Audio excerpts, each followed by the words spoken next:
look at more specific Messianic prophecies, I want to emphasize a very, very important point. One of the principles that I laid out in our 7/8 principles of interpreting Messianic prophecy is that the suffering passages, the passage about a suffering Messiah, tie in with his priestly ministry. The passages about his rule and reign tie in with his royal ministry, and that the Messiah was a priestly king. Now, this is a more important point than you might grasp at first glance. I was teaching at one of the leading seminaries in America some years ago as a visiting professor, having a conversation with some of the leading Old Testament scholars in America, or in the world, Christian Old Testament scholars, learned men, godly men, devoted to the Lord, great understanding of the Hebrew Scriptures in their ancient Near Eastern background. And I asked them a simple question. I asked the students at the seminary the same question. Why are the suffering passages messianic? And they said, well, we have two streams of prophecy. We have the suffering stream and the reigning stream. I said, I understand. We know why the reigning stream, the prophecies that speak of the Messiah as a ruling and reigning king, we understand why they are messianic, because this son of David will do certain things. In other words, these verses that speak of the son of David ruling and reigning or bringing about righteousness or peace on the earth, okay, those are overtly and clearly messianic by definition. The work of the Messianic king, the work of the anointed descendant of David. But how do we know these other passages are messianic? Like Isaiah 53, where it doesn't explicitly say Ben David, or the branch coming forth from the line of Jesse. How do we know that those are messianic? On what basis do we say that Psalm 22 is messianic, which speaks of the suffering of this righteous one and the great magnitude of his deliverance from the jaws of death? How are they messianic? And nobody had an answer for me. And I said, we know they're messianic because the Messiah was a priestly king. And the Messiah had priestly function. David being the prototype, priest forever after the order of Melchizedek. Explicitly spoken of Yeshua, the high priest in Zachariah the 6th chapter, that he stands as a sign and type of the Messiah, as a priest wearing a crown, ruling on a throne. So there must be passages that deal with the Messiah's priestly work, dealing with sin, making atonement, stepping into our suffering and carrying it on himself. Isaiah 53 is a powerful priestly passage. It uses priestly terminology about bearing sin and bearing iniquity. That's part of what the Messiah does. If we just have the ruling and reigning prophecies, it's an inadequate picture of the Messiah, because he was both a priest and a king. A priestly king from the line of David. That's why it's so important that we recapture that element of his work. That's why when the New Testament pictures Yeshua not just as King of the Jews, it does picture him as born King of the Jews, does it not? Matthew 2. It pictures him as dying King of the Jews, Matthew 27 and other passages, does it not? But his kingdom was not from this world, from this age, deriving its authority from this world. He was not trying to set up an earthly kingdom. He was trying to bring and succeeded in inaugurating God's eternal heavenly kingdom into this world, and ultimately it will be established here on the earth when he returns. Yes, he's King of the Jews, but the New Testament also recognizes him, say in the book of Hebrews, as our great high priest. Where did it get this notion from? The Hebrew Scriptures? The Hebrew Scriptures? The importance of the role of the high priest in ancient Israel. Yeshua lives this out. So we recapture these and say, yes, these are truly messianic.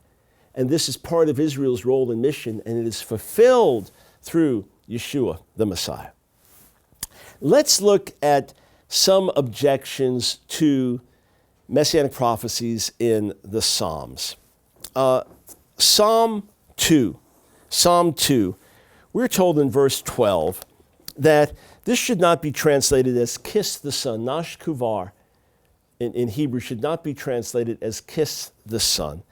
And it's only King James and modern fundamentalist Christian translations that read it that way. Well, first, that's not accurate. There are rabbinic interpreters, medieval rabbinic interpreters, that recognize it as saying son, Aramaic for son is bar. Abraham ibn Ezra recognizes that.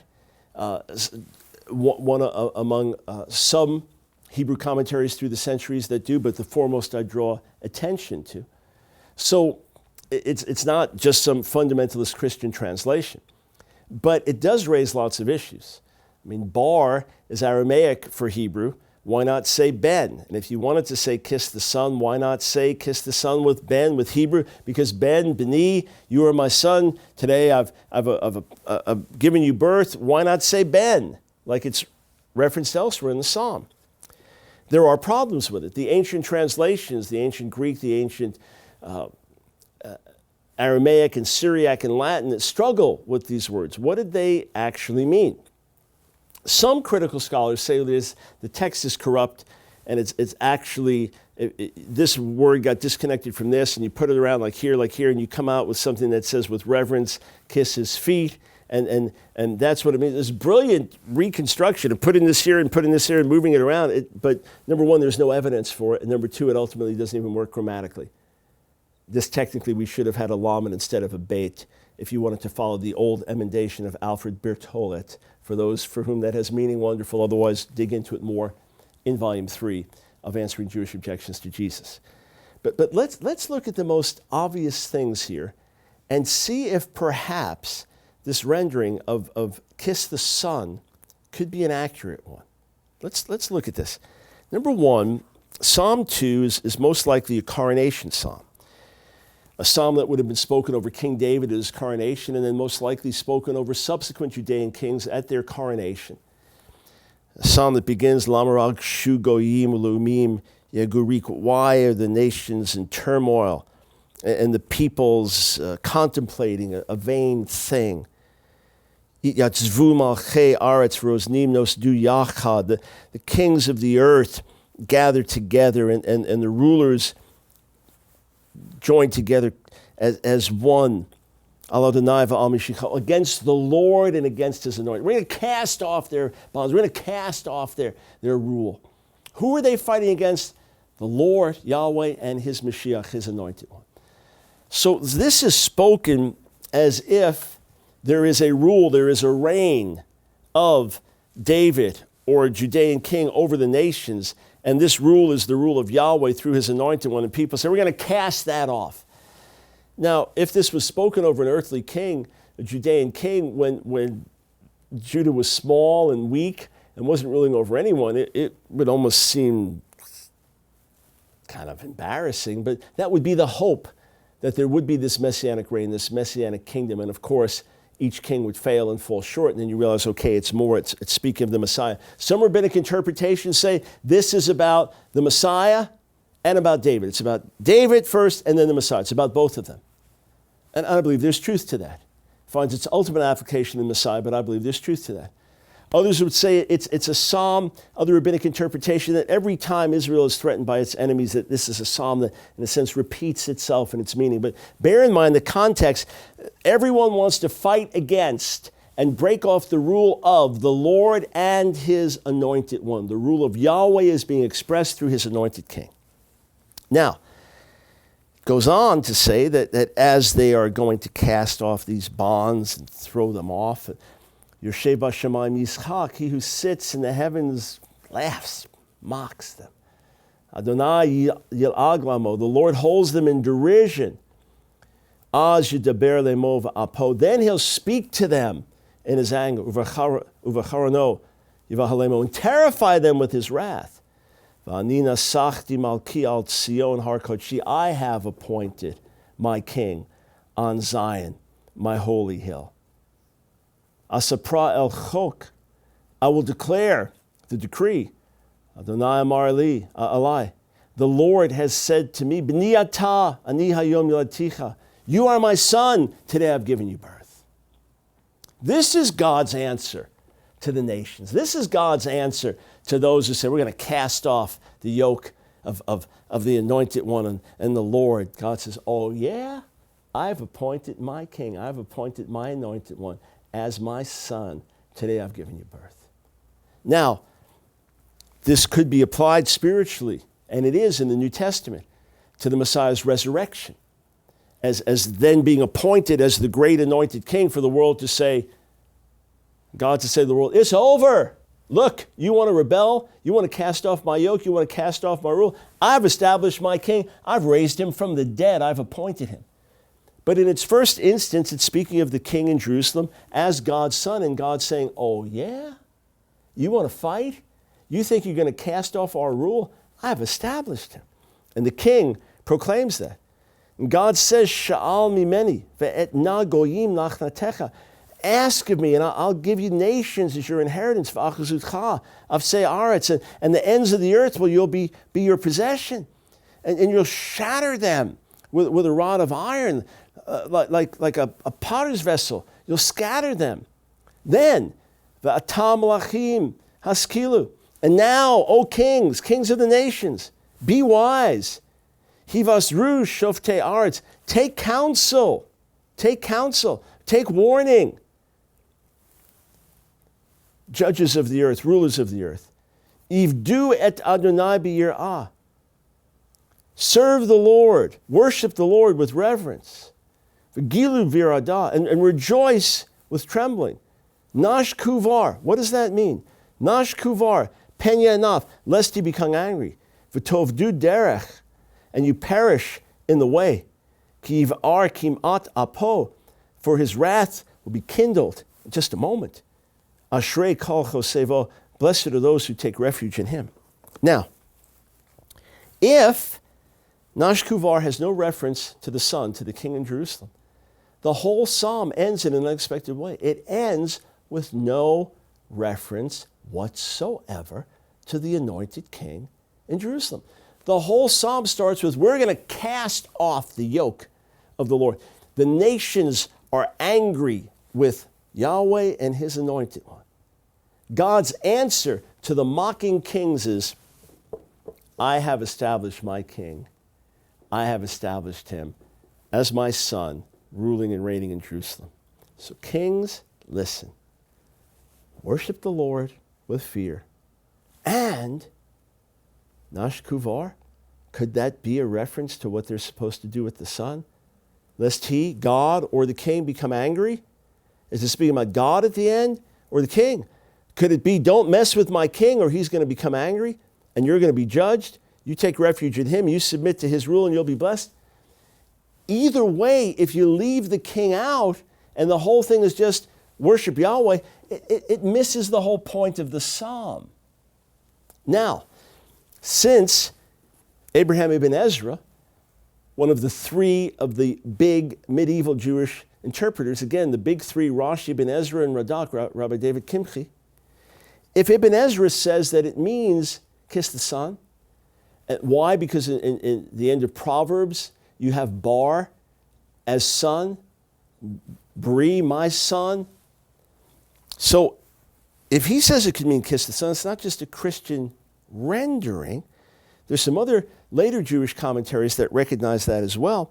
But why Bar? Why not Ben, the Hebrew word? Well, could it be that God is addressing the nations? Jeremiah chapter 10, verse 11, is a word that Jeremiah the prophet speaks to the nations, and because the common language that was spoken in the ancient Semitic world, that it was understood if you're going to communicate to the different nations at that time, Aramaic was now becoming the main language to use. Hundreds of years earlier, it was Akkadian, Babylonian, Assyrian. If you wanted to communicate across the ancient Near East, that's what you would use. Now, the most common language of Semitic-speaking peoples would be Arabic, that would join all these disparate peoples together, right?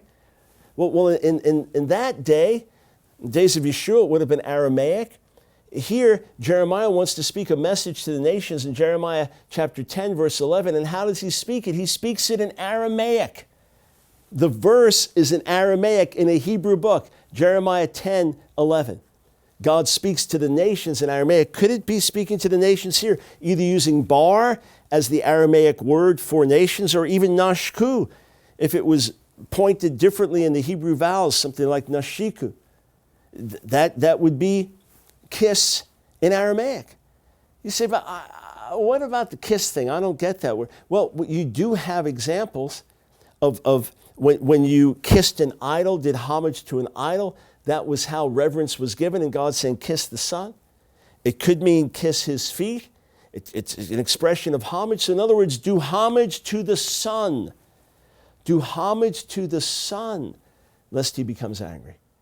God says, worship the Lord with fear and trembling. Do homage to the Son. Now, I'm not going to die over what this verse says because it's just a matter of translation, and the New Testament doesn't quote it explicitly anyway.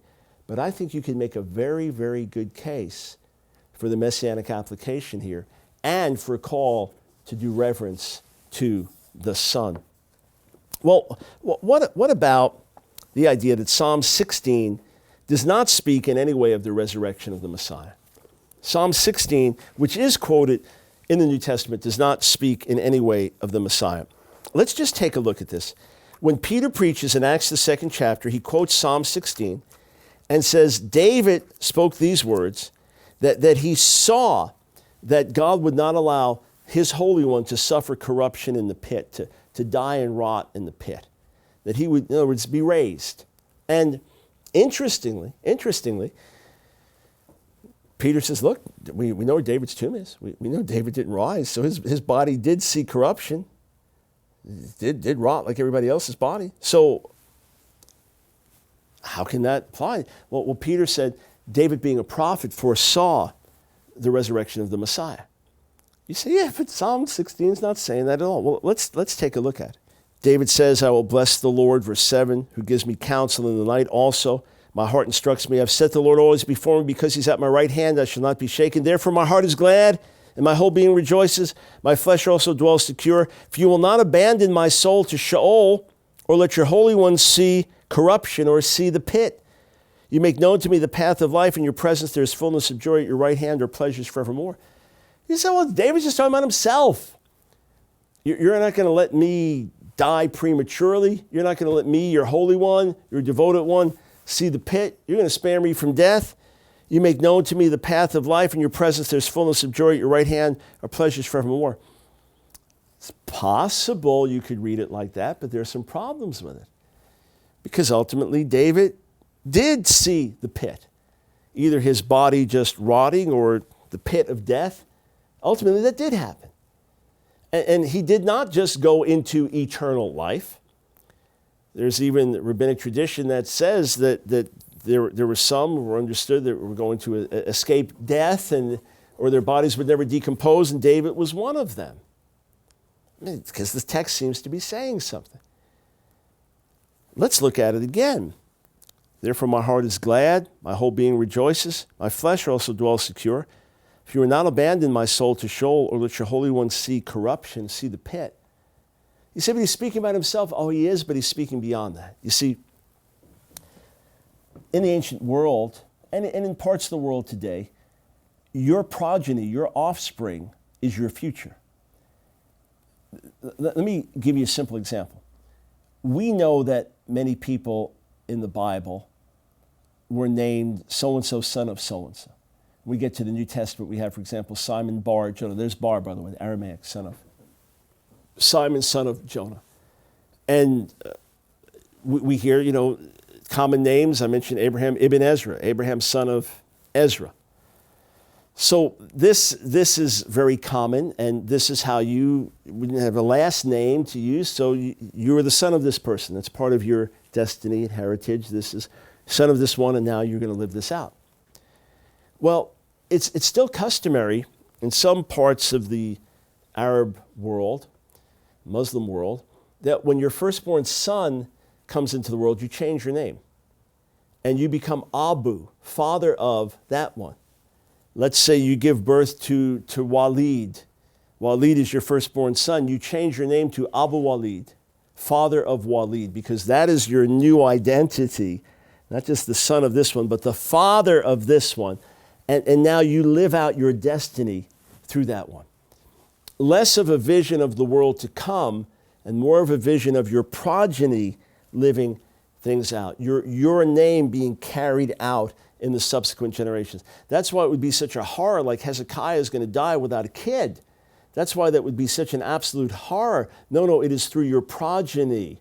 It is through your progeny that this will be lived out, your destiny So David knows that he has been promised that through his lines there would be a dynasty in Israel, and that ultimately there would be messianic promises fulfilled, that there would be a king even greater than David. So I look at it as David is meditating on his own life, and David is meditating on his own future. And David is meditating on the fact that these promises have been given. He looks ahead and he sees not death for himself through his progeny, but rather deliverance from death, rather eternal life, rather resurrection. And that gives him a sense of security. David, being a prophet, is seeing into the future. He's seeing his own life projected into the future through his progeny. There's nothing weird about this. There's nothing being read into this. This is very normal thinking, especially in the ancient Semitic culture. So David foresees, I'm not going to rot in the pit, or through my progeny, through my offspring, we're not going to rot in the pit. No, you show me the path of life.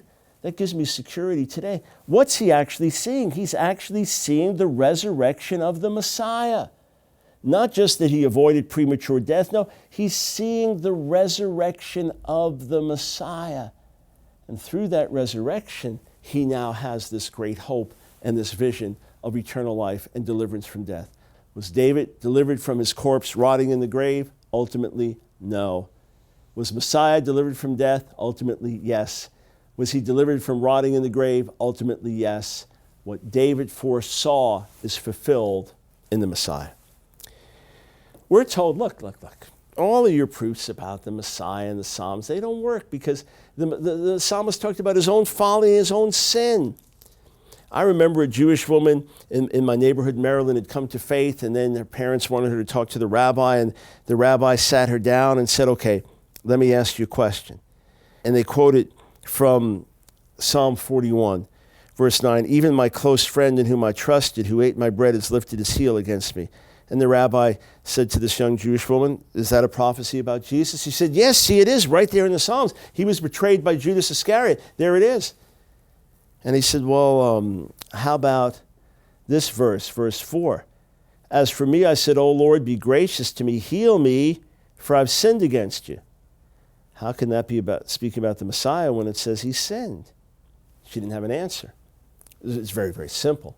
I don't know if the rabbi didn't know that there was a simple answer, if he was simply trying to undermine her faith, or if he sincerely did not know that there was a simple answer. But the simple answer is this. We're not arguing, the New Testament is not claiming that Psalm 41 in its entirety is a messianic prophecy. What Yeshua is doing when he quotes this is to say, just the way it happened to David, it's going to happen to me too. Just the way one of his closest disciples, friends, co-workers betrayed him, the one who ate with him, sat with him, ate with him, betrayed him, same thing's going to happen to me. Just as Israel goes into Egypt as a child, and out of Egypt God calls his son, he calls Israel his son, calls him out of Egypt. So the Messiah, as a child, infancy, goes into Egypt and then is called out as God's son. I called my son out of Egypt.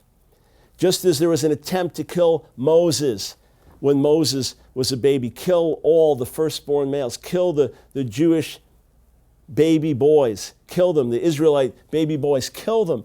So also as Messiah comes into the world, there is an attempt to wipe them out, to kill them, kill the baby boys of Bethlehem. As it happened to Israel, so it happens to the Messiah.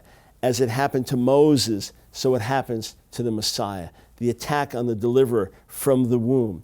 As it happens to King David, who is not just a king, but a priestly king. King David, who sees ahead the resurrection of the Messiah, projecting his own progeny, so the Messiah rises. As David was betrayed by those close to him, so also the Messiah. The New Testament, recognizing who Yeshua is, recognizing his glory and power, recognizing that he comes into this world, rises from the dead, we look back and say, wow, here, and here, and here, and here. It's not trying to prove from this verse that he's the Messiah. Recognizing he's the Messiah, now looking back, we say, parallel, parallel, parallel. As it happened to David, so it happens to the Messiah. It's wondrous, it's clear, it's glorious. We'll continue with objections to the Psalms as Messianic when we continue.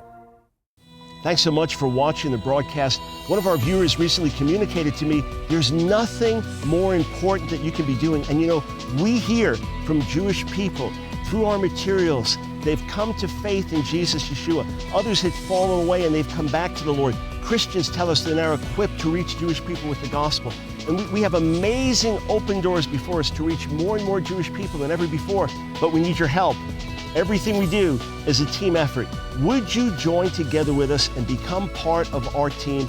Go to my website right now, askdrbrown.org, askdrbrown.org. Click on the support banner, the TV support banner, and join us. And for your gift of any size, I want to send you this book. I'm going to sign it for you. It's an exclusive hardcover edition of my book, The Real Kosher Jesus, which was written and published in a miraculous 10 weeks' time.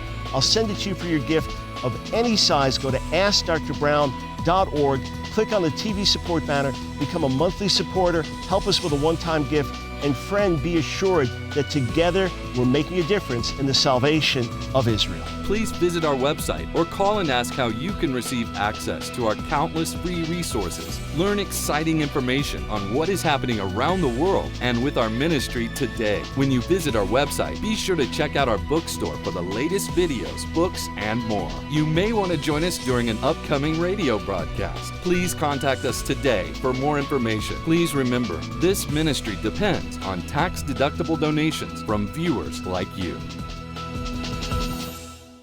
Thanks so much for tuning in this week to answering your toughest questions. So these weeks we are unfolding and unpacking the Messianic prophecies. Throughout the New Testament, Jesus and the apostles point back to the Messianic prophecies of the Bible, of the Hebrew Scriptures, and say, this is how you know that Yeshua is really the Messiah. So it's so important as we share our faith with Jewish people that we can rightly answer these questions. And if you're a Jewish person, maybe you've heard about the Messianic prophecies, you're watching the show, you don't believe in Jesus, you've been told they don't really apply to Jesus. Well, we're answering these every week right here on Answering Your Toughest Questions. So tune in to next week's broadcast. We will continue to unfold the Messianic prophecies. And if you have questions, if you're searching and seeking, please visit our website, askdrbrown.org. Check out our resources there. Contact us with your questions and join us right here next week.